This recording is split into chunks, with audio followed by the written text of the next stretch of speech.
Hi there Virgos, welcome back to my channel The Angel Witch Tarot. If you're new to my channel, hi, welcome. So, this reading is for the week of 4th May 2026 to the 10th of May 2026. Let's start off with the intuitive oracle cards and see what the spirits have for you guys this week regarding your intuition. Balance and harmony. Inner balance amplifies intuition. Stay in harmony with yourself. Heartfelt guidance. Intuition comes from deep within. Cherish and trust its guidance. Now let's move on to the tarot and see how your week progresses.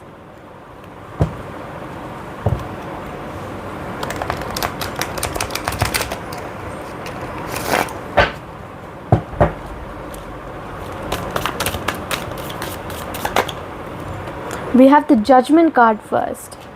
So the Judgment card is all about rebirth, judgment, inner calling, a new phase, absolution, reckoning, awakening, redemption, forgiveness and mercy.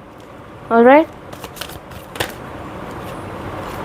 And then we have the Star upright, which talks about hope, calm, faith, finding a sense of purpose, renewal, spirituality, fortune, good omen and rejuvenation. You need to rejuvenate yourself this week. That's one of the things that I'm going to stress upon, because the 5 of Wands has come up, right, which talks about competition, rivalry, conflict, disagreements, strife and tension, which could tire you out quite a lot. And then we have the 3 of Swords in reverse. There's going to be a little negative self-talk. So through this negative self-talk, you're going to be releasing pain, seeking forgiveness or giving forgiveness, forgiving someone, being optimistic about something, going on the path of recovery and moving on. And then we have the Chariot in reverse, which talks about having self-discipline, a sense of opposition, lack of direction, lack of control, aggression, arrogance and carelessness. And then we have the Lovers card, which talks about there being love, harmony in relationships, unions, partnerships, sexuality, passion, values, alignment, deep love, a choice and the strength of 2 together. And then we have the Queen of Pentacles upright, which is talking about being nurturing, being practical, providing financially and talking about a working parent. And then we have the King of Swords, which talks about choosing the head over the heart, being disciplined, being truthful, honest, having mental clarity and having authority. And then we have the 4 of Wands, which talks about celebration, joy, harmony, marriage, home, community and homecoming. Alright? Here the 4 is not just about manifestation or being ready to grow. It's about form, completeness, foundations, progress, power and stability. You're finally going to have stability or being on the path of stability. And then we have Nurture, which says nurture your relationships like blooming flowers, they'll flourish.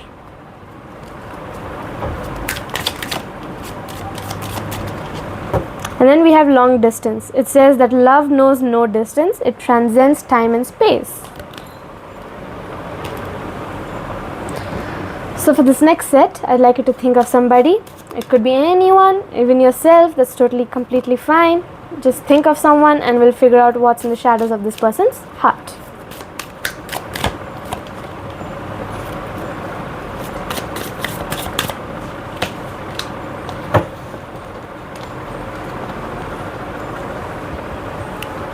So first we have Late Bloomer, which talks about an age gap or immature attitude between you and a partner or a friend.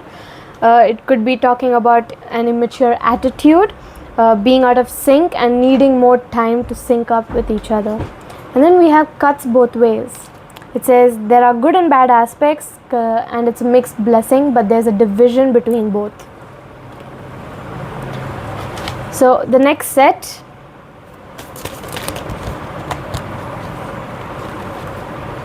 We have the tranquil sloth, which is all about tranquility, tolerance, and diplomacy. This one is an energy card, so you're going to have to recite it. It says, proud and noble guardian, grant me the power to rise up and shine.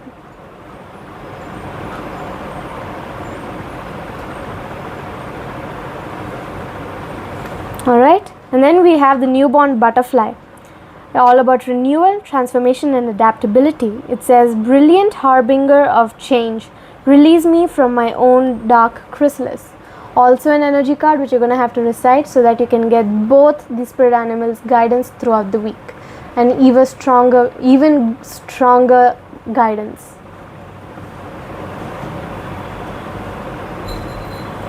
Alright,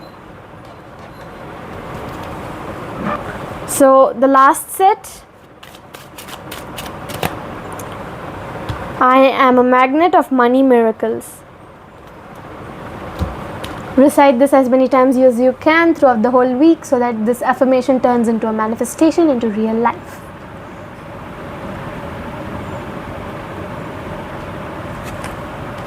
I am a magnet of money miracles. Okay, so let's move on to the astro dice for the overall energy of the week.